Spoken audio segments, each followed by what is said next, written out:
대구 성서경찰서는 지난 14일 세종시 조치원읍에서 A씨를 붙잡아 대구로 이송해 조사 중이다. A씨는 지난 10일 새벽 3시 30분쯤 대구 달서구 한 아파트 6층에 있는 피해 여성 B씨의 집에 가스배관을 타고 침입해 살해한 혐의를 받고 있다. 경찰 조사 결과 A씨는 범행 직후 아는 사람 명의 차량으로 세종시 북악면 야산까지 도주했다. 이후 차량을 버리고 택시로 부친의 산소가 있는 장소까지 이동해 현금으로 택시 요금을 지불했다. 하지만 이후 카드, 휴대전화 사용을 전혀 하지 않고 CCTV에도 포착되지 않아 수중수색까지 벌여 도주 경로를 추적했다. 도주 생활 중 현금 부족 등 어려움을 겪은 A씨는 결국 지인에게 연락했고 경찰은 컨테이너 창고 앞에 잠복 후 번호판 없는 오토바이를 타고 나타난 그를 검거했다. 도주 기간 동안 야산에서 먹고 자며 생활한 것으로 추정되지만 자세한 사항은 조사 중이다. A씨는 한 달 전에도 피해자를 흉기로 위협한 혐의로 불구속 입건되어 수사를 받는 중이었다.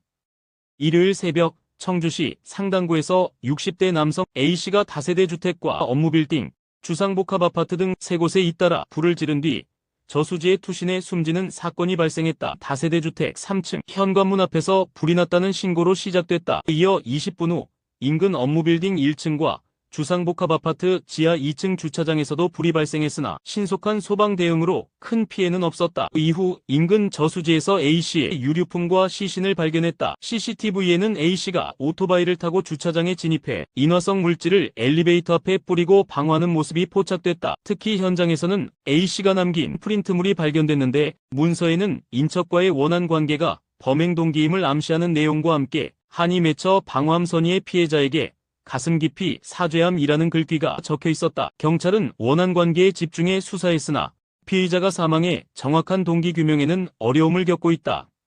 버스 안에서 20대 남성과 80대 노인이 벌인 폭력 사태를 말리려다 정작 자신이 벌금형을 받게 된 30대 남성이 억울함을 호소하고 있다. 1년 전 버스에서 발생한 사건, 영상과 함께 A씨의 사연이 올라왔다. 20대 남성이 80대 노인에게 주먹과 발길질을 가해 노인이 버스 바닥에 쓰러지는 충격적인 장면이 담겼다. A씨가 이를 말리려 했지만 오히려 가해 남성과 몸싸움을 벌이다 코뼈 골절 등 중상을 입었다. 노인 역시 얼굴 등 부상으로 6주 이상 입원 치료를 받았다. 그러나 경찰은 A씨와 피해, 노인까지 폭력행위 등 처벌 위반 공동폭행 혐의로 입건해 A씨에게 벌금 100만 원의 약식 명령을 내렸다. 싸움을 말리지 않았다면 할아버지에게 큰일이 있었을 텐데 억울하고 답답하다며 폭력을 사용한 것은 잘못이지만 이 상황에서 나서지 않았더라면 어떻게 됐을지 상상하기 힘들다고 호소했다. 이번 사건은 폭력 현장에서 제3자가 개입할 경우 처벌받을 수 있다는 현실의 문제를 다시금 드러내며 논란이 예상된다. 회사에 앙심을 품고 80억 원대 회사 돈을 빼돌려 명품과 가상화폐를 사들인 코스닥 상장사 재무팀장이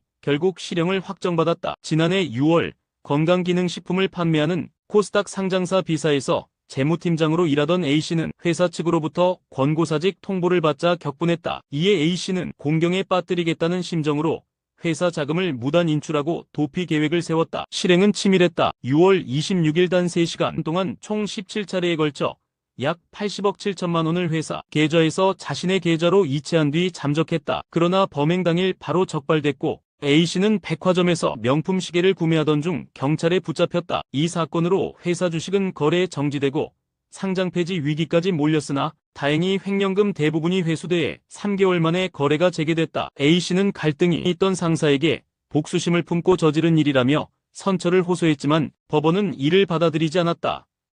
안전모 단속 중이던 경찰관을 전동 킥보드로 들이받고 차량에서 절도까지 저지른 중학생이 검찰에 넘겨졌다. 단순한 비행을 넘어선 중학생의 범죄 행각에 지역사회가 충격에 빠졌다. 제주 서부경찰서는 13일 특수공무집행방해치상 등 혐의로 10대 중학생 A군을 검찰에 송치했다고 밝혔다. A군은 지난 4월 9일 오후 11시경 제주시 노영동에서 안전모를 쓰지 않고 전동 킥보드를 타다 단속에 나선 경찰의 정차 지시를 무시하고 그대로 들이받았다. 이 사고로 경찰관은 부상을 입었다. A군은 범행 후 킥보드까지 버려가며 도주했지만 30분 만에 붙잡혔다. 당시 그의 가방에는 30cm 길이의 흉기까지 들어있었다. 수사는 여기서 끝나지 않았다. 경찰 조사 결과 A군은 이미 올해 1월과 3월에도 문이 잠기지 않은 차량을 노려 주민등록증 등 신분증을 훔친 절도 혐의까지 받고 있는 것으로 드러났다. A군은 촉법소년이 아니어서 형사처벌이 가능한 나이다. 경찰은 중대한 범죄로 판단해 사건을 검찰로 송치했다. 전남 고흥 녹동항 앞바다에서 술에 취해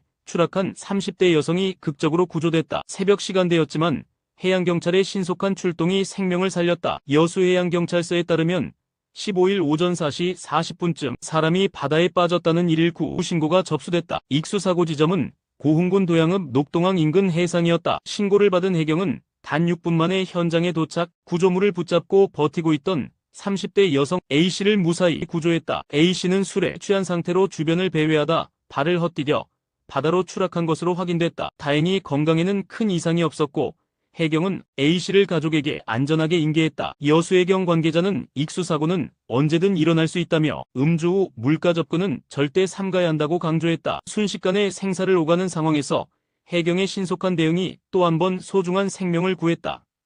인천국제공항의 주차 대행 서비스가 도둑의 손으로 전락했다. 차량 블랙박스에 찍힌 충격적 장면이 공개되며 해당 업체와 직원에 대한 신뢰는 완전히 무너졌다. 지난 10일 제보자 A씨는 인천공항의 공식 주차 대행업체에 차량을 맡겼다가 귀중품을 도난당했다. 귀국 후 차를 확인하던 중 껌통이 어긋난 것을 수상히 여긴 A씨는 블랙박스를 확인하고 경악했다. 영상 속엔 주차 대행 직원이 운전석 상단 카드홀더에 있는 현금을 자연스럽게 꺼내 주머니에 넣고 수납 공간을 샅샅이 뒤지며 현금과 동전까지 싹쓸이하는 모습이 고스란히 담겼다. A씨는 계기판과 운전자 다리까지 찍히는 광각 내부 블랙박스를 설치해둔 덕분에 모든 장면이 포착됐다며 해당 영상으로 업체 측에 항의했다. 그러나 직원은 뭐가 없어진 거냐 기억이 안 난다며 발뺌하다가 결국 죄송하다며 사과했다. 하지만 A씨는 너무 자연스럽게 훔치더라. 한두 번 해본 솜씨가 아니었다며 합의를 거부하고 절도죄로 신고했다.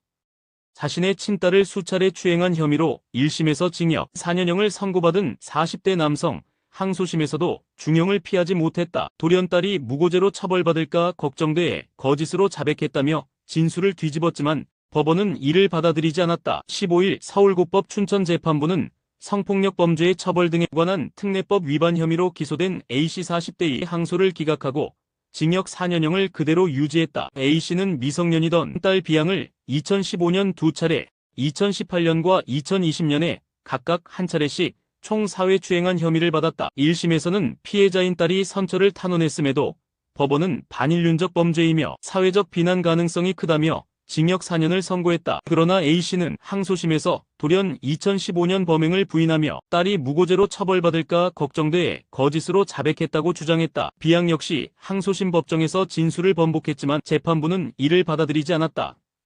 충남의 한 식당에서 일면식도 없는 70대 남성이 여자 사장을 향해 흉기를 휘두르는 끔찍한 사건이 벌어졌다. 지난 4월 16일 오후 1시 30분경 술에 취한 채 식당에 들어선 가해자는 예약하러 왔다며 접근했고 피해자가 예약이 어렵다고 하자 갑자기 흉기를 꺼내 복부를 찔렀다. 이어 목까지 노리는 공격의 피해자는 맨손으로 흉기를 막아내며 필사적으로 저항했고 가까스로 가해자를 밀쳐낸 뒤 문을 잠갔다. 이후 죽을 것 같다는 말을 남기고 쓰러졌고 출동한 구조대는 문을 부수고 들어가 피해자를 병원으로 옮겼다. 13시간 대수술 끝에 목숨은 건졌지만 장기 손상과 신경손해로 전치 구주 진단을 받았고 현재까지도 극심한 트라우마에 시달리고 있다. 가해자는 이전 식당에서도 흉기를 소지했던 것으로 드러났으며 재판에서 가해자는 아들이 출소하면 그때 사과하겠다고 말했고 피해자 남편은 그건 사과가 아니라 협박이라며 분노를 드러냈다. 검찰은 가해자에게 징역 15년을 구형했다.